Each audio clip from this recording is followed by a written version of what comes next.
दोस्तों, मैं उनका सक्या और कोचिंग पेंट मौर्य से उनका स्वागत है। आप लोग यूट्यूब पर हिंदी की रचनाओं चर्चा कर रहे हैं। हम लोग हिंदी रचनाओं में आप लोग देखिएगा, इस पे हम लोग चर्चा कर रहे हैं। रचनाएं जो क्वेश्चन आपके आते रहते हैं, जो आने लायक है। हम लोगों ने भक्ति काल तक आपका आदिकाल भक्ति काल रचना चर्चा कर ली थी। प्रथम कभी इस पर चर्चा हो गई थी, तो आप इसको इससे पहले वीडियो देख चुके हम लोग। जिन्होंने नहीं देखा उसको देख सकते हैं आप लोग। तो उसके आगे हम लोग चर्चा करेंगे, भक्ति काल पे आगे हम लोग चलेंगे। तो आप लोग देखिएगा, लाइक फिर करना। सभी कुछ अच्छे रहने वाले इम्पोर्टेंट। ठीक है भाई।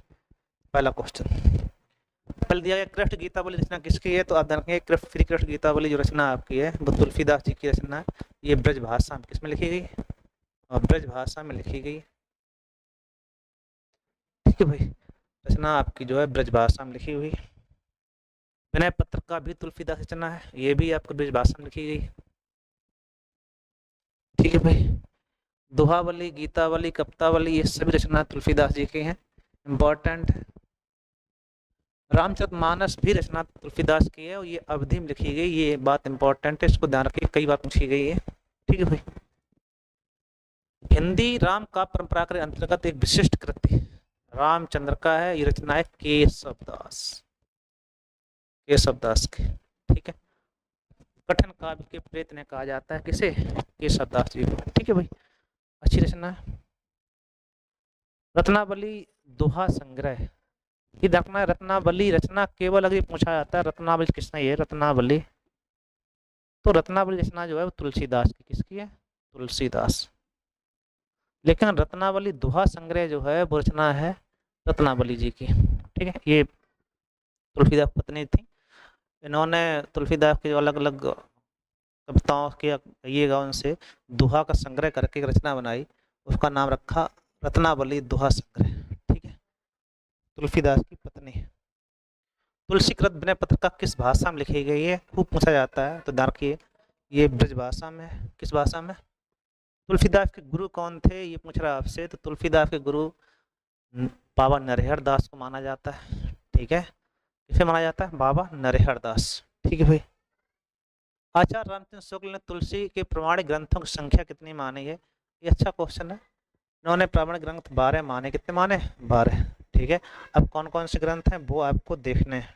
ठीक है भाई, कौन कौन से ग्रंथ हैं? तो पहला रामचरितमानस, रामलला नैछू, बैराग संदीपनी, वरवै रामायण, पार्वती मंगल, जानकी मंगल, रामाज्ञा प्रश्न, दोहावली, कवितावली, गीतावली, कृष्ण गीतावली, विनय पत्रिका। ये 12 आपकी रचनाएं हैं। मोस्ट इंपॉर्टेंट है। तुलसीदास सभी रचनाएं इंपॉर्टेंट है, इनको आप ध्यान रखिएगा। ठीक है। ये आचार्य रामचंद्र शुक्ल मानते हैं। कितनी रचनाएं हैं? 12 रचना। राम काव्य धारा का प्रधान कवि किसे माना जाता है? तो तुलसीदास जी को राम काव्य धारा का प्रधान कवि माना जाता है। ठीक है। चलो आगे देखते हैं। तुलसीदास का जन्म कहाँ हुआ था? इस पे कई जगह पे विवाद मिलता है, लेकिन रियल में जो माना जाता है वो राजापुर गांव। ठीक है, काशी के पास में ही है। तुलसीदास द्वारा रचित रामचरितमानस कितने कांड में विभक्त है? ये क्वेश्चन कई बार पूछा गया। तो तुलसीकृत जो रामचरितमानस है वो 7 कांडों में विभक्त है, और 7 के 7 कांडों का क्रम लगाने का और आता है। ठीक है, तो उनका क्रम आप देख लीजिएगा। पहला कांड है बालकांड, अयोध्या कांड, अरण्य कांड, किष्किंधा कांड, सुंदर कांड, लंका कांड और उत्तरकांड। ठीक है, ये 7 कांड क्रम से हैं। अगर नहीं पता है तो एक बार स्क्रीनशॉट ले लो और इनको आप एक बार देख जाइएगा। ठीक है, कई बार कांडों का क्रम लगाने को आ जाता है, तो आप इनको रामचरितमानस के कांडों क्रम लगाना आपको आना चाहिए। तुलसी की भक्ति भावना किस भाव से थी? तुलसी की भक्ति भावना दास भाव से।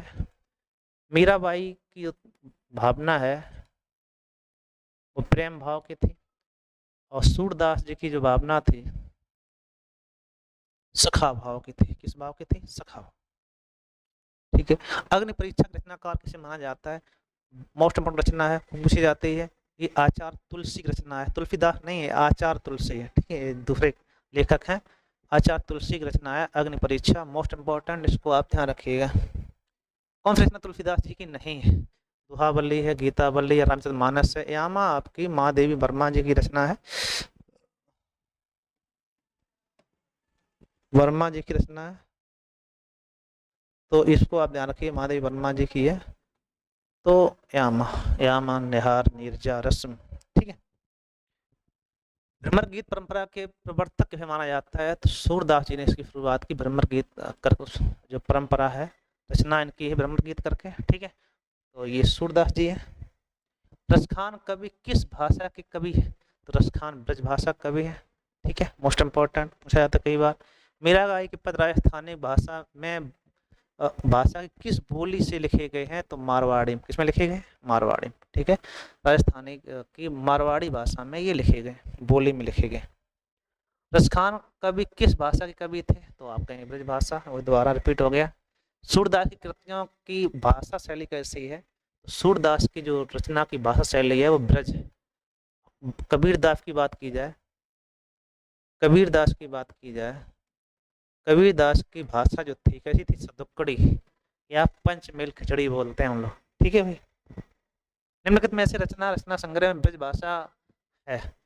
रामचरितमानस अवधि में लिखी गई, कबीर ग्रंथावली आपकी अवधि टाइप ही है आपकी, ठीक है। और ये रसखान रचना वाली है जो आपकी, ये ब्रज भाषा में लिखी हुई है, अतः आंसर आपका सी सही है, ठीक है भाई। इंपॉर्टेंट रचना है, आपको ध्यान रखना है।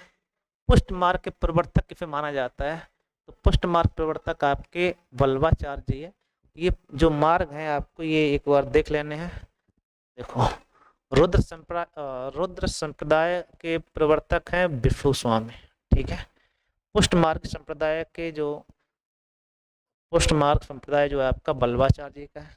ब्रह्म संप्रदाय आपका माधवाचार्य जी का। श्री संप्रदाय आपका रामानुजाचार्य जी का। सनकादि संप्रदाय आपका जो है निम्बिकाचार्य जी का, ठीक है। तो ये संप्रदाय आपको ध्यान रखना है। एक क्वेश्चन यहाँ से आपका मिल जाता है, या जीएस में हो जाए, हो सकता है आपका हिंदी में पूछ ले या जीएस में पूछ ले, ठीक है भाई। द्वैतवाद के प्रवर्तक निम्बिकाचार्य जी है, ठीक है। जैसे द्वैतवाद किसका है? निम्बिकाचार्य। इसके जीएस क्वेश्चन आता है। अद्वैतवाद मोस्ट इंपॉर्टेंट है, इसको आप ध्यान रखिएगा। द्वैतवाद माधवाचार्य जी का है। शुद्ध द्वैतवाद वल्लभाचार्य। विशिष्ट द्वैतवाद रामानुजाचार्य, ठीक है। अद्वैतवाद शंकराचार्य जी की रचना है। तो बाद जो है आपका शंकराचार्य जी का है। ये पूछे जाते हैं कई बार, मत है एक प्रकार से।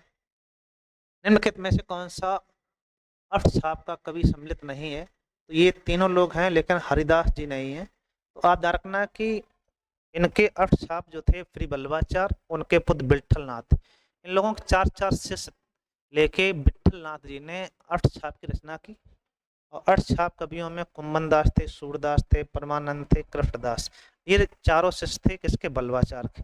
नंददास, त्रिभुवदास, छेद स्वामी, गोविंद स्वामी, ये आपके चारों थे इनके विट्ठलनाथ के शिष्य थे। तो 4 शिष्य लेके इन्होंने एक अर्थछाप बनाया।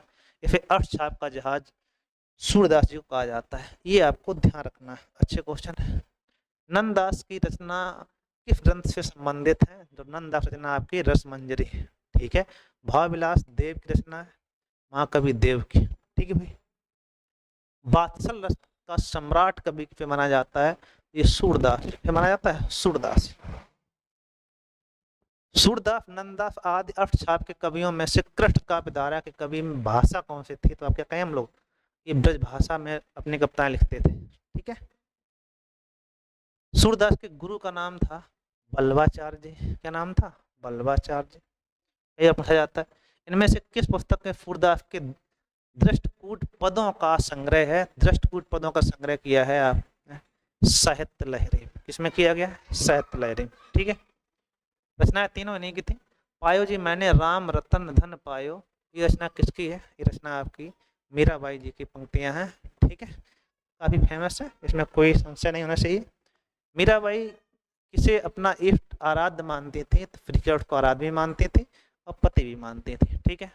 आपको ये रचनाएं सम्मिलित करनी थी। सत्यार्थ प्रकाश दयानंद सरस्वती जी की है, तो पहले का सी हो गया। रामचरितमानस तुलसीदास जी की रचना है। सूर सागर सूरदास जी की है। भक्तमाल नावादास की, ठीक है। तो पहले का सी, तो सी वाला विकल्प जाएगा, दूसरे का डी, तीसरे का आपका बी और चौथे का आपका ए, ठीक है भाई। अतः आंसर आपका कौन सी हो गया? सी हो गया। कोई दिक्कत? कोई दिक्कत नहीं। तो मिलान करना था। प्रेम वाटिका के रचनाकार रसखान जी है। रचना इसकी है रसखान के, काफी फेमस है, खूब पूछी जाती। बिन गोपाल बैरन भई कुंज, ये किसकी पंक्तियां हैं? तो ये पंक्तियां सूरदास जी ने लिखी हुई हैं। मोस्ट इम्पोर्टेंट, ध्यान रखना आप इसको। मैया मैं नहीं माखन खायो, ये भी पंक्तियां आपकी सूरदास जी की हैं, मोस्ट इम्पोर्टेंट। ठीक है भाई, आपको कुछ पंक्तियां कभी बात दे देता है। सूरदास की इनमें से कौन सी रचना है? साहित्य लहरी है। कौन सी? साहित्य लहरी, सुरसारा वाली, पूरसा वाली रचना थी। चलो, निम्नलिखित में से भक्त काल का कवि कौन सा नहीं है? तो कबीरदास जी है, और मीराबाई है, मलिक मोहन जायसी है, दिनकर नहीं है। ठीक है, दिनकर आधुनिक कवि के माने जाते हैं। भाव विलास और रस विलास महाकवि देव की रचनाएं हैं। भाव विलास और रस विलास खूब पूछे जाते हैं, किसकी रचनाएं?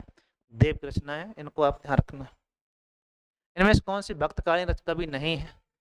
तो कबीरदास जी हैं, सूरदास जी है, तुलसीदास जी है। भक्तकालिक नहीं, ये रीतकाल है। कौन काल के? बिहारी जी रीतकाल कवि है। रसिक प्रिया ग्रंथ के लेखक कौन है? मतीराम, भूषण, पद्माकर, केशवदास। रसिक प्रिया, ठीक है। और रामचंद्र का के लेखक कौन है? केशवदास जी है। बतरस लालच लाल की मुरली धरी रुका है, ये रचनाएं किसने लिखी हैं? तो ये बिहारी जी की रचनाएं श्रृंगार रस प्रधान है। श्रृंगार रस प्रधान है, श्रृंगार रस के लेखक माने जाते हैं। शिवा बाबनी किसकी रचना है? महाकवि भूषण की रचना है। किसकी रचना है? शिवा बाबनी, मोस्ट इम्पोर्टेंट है। रचना है आपकी महाकवि भूषण जी की। ठीक है भाई। रामचंद्र का केशवदास रचना है, किसकी? केशवदास के, मोस्ट इम्पोर्टेंट। इनमें से किस कवि को कठिन काव्य का प्रेत कहते हैं? कठिन काव्य का प्रेत केशवदास जी को कहा जाता है। ठीक है भाई। इनमें से किस कवि के लक्षण ग्रंथ नहीं? ठीक है, लक्षण ग्रंथ नहीं लिखे हैं, तो लक्षण ग्रंथ पर जो लक्षण ग्रंथ नहीं है वो आपका बिहारी जी है। लक्षण ग्रंथ नहीं लिखे, ठीक है, बाकी लिखे। केशवदास द्वारा रचित आध्यात्मिक ग्रंथ का नाम क्या है? ये मोस्ट इम्पोर्टेंट है। केशवदास जी का जो आध्यात्मिक ग्रंथ है वो है विज्ञान गीता। रचना उनकी सभी रसिक प्रिया, कवि प्रिया, रामचंद्र का विज्ञान गीता रचनाएं चारों नहीं है, लेकिन उन्होंने पूछ रखा है आध्यात्मिक ग्रंथ कौन सा है, तो विज्ञान गीता उनकी रचनाएं जो है वो आध्यात्मिक। एक वीर रस प्रधान थे, कौन से कवि वीर रस प्रधान थे? तो महाकवि भूषण जो थे वो वीर रस प्रधान थे। कवि भूषण किस काल के कवि थे? कवि भूषण आदिकाल, भक्तिकाल, आधुनिक काल, रीतकाल। रीतकाल कवि है कवि भूषण। निम्न में से कौन सा कवि भारतीय युगीन नहीं है? प्रेमघन जी है, ठाकुर जगमोहन सिंह है, अमकादत्त व्यास जी है, इधर पाठक जी जो है द्विवेदी युग के हैं। किसी के? द्विवेदी युग के कवि है, इनको आप ध्यान रखिए। इनमें से कौन भारतीय युग के रचनाकार नहीं है? शुक्ल, सत्यनारायण मिश्र, प्रेमघन, सितारे हिंद। सितारे हिंद आपके संभवतः छायावादी युग के कवि माने जाते हैं। अमीर खुसरो के ढंग से मुकरियां किसने लिखी? मुकरियां लिखने का श्रेय सबसे पहले जाता अमीर खुसरो को, उसी ढंग में भारतेंद्र हरिश्चंद्र जी ने भी लिखी थी, तो अपना आपका डी से हो जाए। ठीक है भाई, अच्छा क्वेश्चन है। हिंदी नवजीवन के अग्रदूत भारतेंद्र हरिश्चंद्र जी को माना जाता है, ये पूछा जाता कई बार। भारतीय नवजागरण के अग्रदूत राजा राममोहन राय को माना जाता है। ठीक है, हिंदी नवजीवन कहा गया। ठीक है, ये गलती हो जाती कई बार। कौन सा कवि रीतकाल का कवि नहीं? रीतकाल का कवि जयशंकर प्रसाद जी नहीं, बिहारी जी हैं, घरानंद केशवदास भी है। आपके जयशंकर प्रसाद जी हैं, आपके नहीं है, ये आपके इस काल कवि नहीं है। ठीक है भाई। गागर में सागर भरने की युक्त किसके लिए प्रसिद्ध है? कवि बिहारी दास के लिए गागर में सागर भरने की युक्त प्रसिद्ध है। निज भाषा उन्नत है, सब उन्नत को मूल।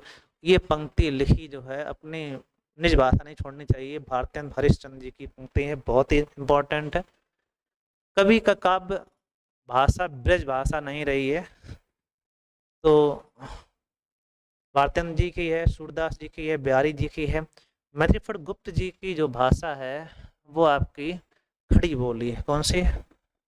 खड़ी बोली के कवि हैं, उनकी भाषा आपकी ब्रज भाषा नहीं है। आधुनिक हिंदी गद्य का जन्मदाता किसे माना जाता है? आधुनिक हिंदी गद्य का जन्मदाता भारतेंद्र हरिश्चंद्र जी को माना जाता है। ठीक है भाई, इनको आपको ध्यान रखिएगा। द्विवेदी युग के प्रवर्तक निम्न में से किसे माना जाता है? तो द्विवेदी युग का प्रवर्तक महावीर प्रसाद द्विवेदी जी है। ठीक है, और छायावादोत्तर युग हजारी प्रसाद द्विवेदी, ठीक है, अलग अलग हैं दोनों। मुझे तोड़ लेना बनमाली, उस पथ पर देना फेंक, मातृभूमि पर शीश चढ़ाने जिस पथ पर जाएं वीर अनेक। ये रचना आपकी पुष्प के विलासा है, और पुष्प के विलासा किसने लिखी है? माखन लाल चतुर्वेदी जी ने। काफी बार फेमस है, खूब फेमस है रचना आपके। कलम के जादूगर किसे कहा जाता है? कलम का सिपाही कहा जाता है मुंशी प्रेमचंद को, कलम का जादूगर कहा जाता है रामवृक्ष बेनीपुरी जी को। ये दोनों क्वेश्चन अलग अलग हैं, ध्यान रखना है इसको, गलती होती कई बार। कलम के जादूगर रामवृक्ष बेनीपुरी, कलम का सिपाही मुंशी प्रेमचंद, ठीक है भाई। उद्धव शतक रचना है जगन्नाथ दास रत्नाकर जी की, कई बार पूछी गई, इंपॉर्टेंट रचना है, इसको आप ध्यान रखिएगा। एक भारतीय आत्मा किनको कहा जाता है? तो माखन चतुर्वेदी जी को एक भारतीय आत्मा कहा जाता है, ठीक है। ये रचना जो आपकी है पुष्प के विलासा, बहुत ही फेमस है, इसलिए इन्हें भारतीय आत्मा कहा जाता है। निम्नलिखित में से कवियों में गांधी जी ने किसे राष्ट्र कवि, हाँ, किस कवि को राष्ट्र कवि का सम्मान दिया? तो राष्ट्र कवि का सम्मान मैथिली फट गुप्त जी को दिया, ठीक है भाई, कई बार पूछा गया, लगातार आया हुआ क्वेश्चन। इनमें से खड़ी बोली का प्रथम महाकाव्य प्रिय प्रवास को माना जाता है, ये अयोध्या सिंह उपाध्याय, अयोध्या सिंह उपाध्याय की रचना है, ठीक है, इसको आप ध्यान रखिएगा। रचना रचनाकार में सम्मिलित नहीं, मैथिली फट गुप्त साकेत, आगे नदी के द्वीप, हरिऔध, प्रिय प्रवास, वैदेही वनवा हरिऔध लिखी है। भारत भारती मैथिली फट गुप्त की है, शरण गुप्त, ठीक है। हरिश्चंद्र जी की नहीं है, अतः ऑप्शन आपका बी सही हो जाएगा, नहीं पूछा गया आपसे, ठीक है भाई। यशोधरा केकई उर्मिला आदि नारियों का पात्र कविता लिखने वाले कवि का नाम कौन सा है? ये सभी कविताएं लिखने वाले मैथिली फट गुप्त जी, कौन से? मैथिली फट गुप्त, ठीक है भाई, काफी फेमस नाम है, खूब आपको पता होना चाहिए अच्छे से। जयद्रथ वध किसकी रचना है? तो ये भी मैथिली फट गुप्त रचना है, खूब पूछी जाती है, ठीक है भाई। गुप्त के ने इतिहास के उपेक्षित नारी के पात्र किसमें दर्शाया गया है? किस प्रतिष्ठित पुस्तक में? साकेत, किसमें है? साकेत। हेमकीटने, हेमकीटने के लेखक कौन है? तो ये माखन लाल चतुर्वेदी रचना है, खूब पूछी जाती है, ठीक है, कई बार पूछी जाए। कौन सी मैथिली फट गुप्त की कृति नहीं है? जयद्रथ वध है, यशोधरा है, साकेत है, नील देवी आपका एक नाटक है, ये नाटक है भारतेंदु हरिश्चंद्र,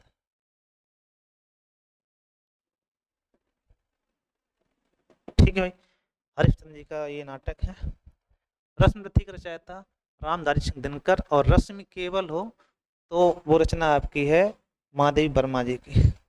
मैथिली फट गुप्त का संबंध आधुनिक काल के किस युग से है? छायावाद युग, द्विवेदी युग, छायावादी युग, तो छायावादी युग से संबंधित है मैथिली फट गुप्त, ठीक है भाई। की रचना कौन सी नहीं है? साकेत, भारत भारतीय, प्रिय प्रवास नहीं है, ये किसकी है? अयोध्या सिंह उपाध्याय जी की है। रंग में भंग इन्हीं की रचना है, ये प्रिय प्रवास आपकी है अयोध्या सिंह उपाध्याय, ठीक है भाई। आगे देखते हैं हम लोग। हल्दी घाटी के नाटक रचयिता हैं श्यामनारायण पांडे जी, ठीक है, ये कई बार पूछा जाता है। मैथिली गुप्त का आधुनिक काल के अभी बता चुके छायावादी। खड़ी बोली हिंदी का सर्वप्रथम लोक कवि कौन माने जाते हैं? खड़ी बोली हिंदी के पहले लोक कवि, ठीक है, रामधारी सिंह दिनकर, सूर्यकांत त्रिपाठी निराला, श्यामनारायण पांडे, मैथिली फट गुप्त। खड़ी बोली हिंदी के प्रथम लोक कवि मैथिली फट गुप्त को ही कहते हैं, राष्ट्र कवि कहते हैं, लोक कवि कहते हैं, अगर कोई अलग होगा तो हमें इसको देखना पड़ेगा थोड़ा, ठीक है। वैसे यही है, अगर आप कोई गलत होता है तो आप कमेंट बताइएगा। लोक कवि की उपाधि किसे दी जाती है? ठीक, खड़ी बोली लोक कवि, हो सकता है निराला जी, फिर भी इसको हम एक बार देख लेंगे, अगले वीडियो में आपको स्पष्ट कर देंगे, ठीक है भाई। भारत भारती की रचना किसने की? मैथिली फट गुप्त ने की, किसने की? मैथिली फट गुप्त जी ने की है। द्विवेदी रचना जय भारत के लेखक बताना है। मैथिली फट गुप्त, महावीर प्रसाद द्विवेदी, श्रीधर पाठक, बाल मुकुंद गुप्त। जय भारत भी इन्हीं की रचना है, ठीक है, द्विवेदी युगीन रचना है। तो मैथिली फट गुप्त द्विवेदी के कवि हैं क्या भाई? जय भारत, भारत भारती रचनाएं तो नहीं की। बाल मुकुंद गुप्त, श्रीधर पाठक, महावीर प्रसाद द्विवेदी, जय भारत।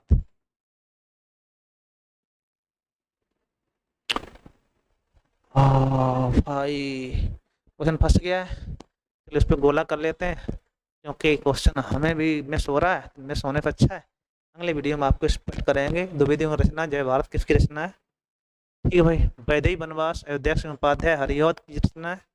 ठीक है, एक जो क्वेश्चन लास्ट में आपका सेकंड फंसा हुआ है उसका आप आंसर कमेंट लिखिएगा, और नहीं तो अगले वीडियो में आपको स्पष्ट कर देंगे कौन सा सही कौन सा नहीं है। ठीक है भाई, थैंक यू।